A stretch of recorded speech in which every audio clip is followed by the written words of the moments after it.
I asked God, "Why do bad things happen to good people?"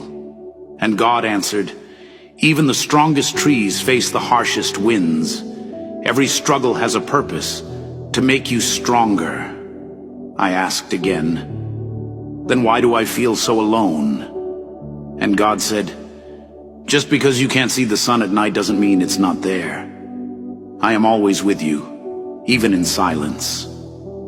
With a heavy heart I asked, "Will things ever get better?"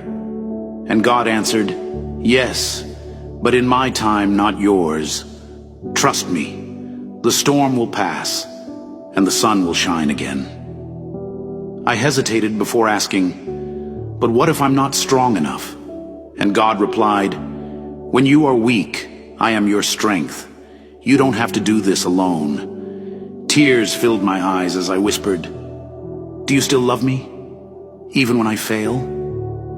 And God gently said, "My love for you has never changed and never will. Nothing you do can take it away." Finally I asked, "Are you really here with me?" And God reassured me, "I have never left you, my child, and I never will." If this message touched your heart, share it with your loved ones and friends.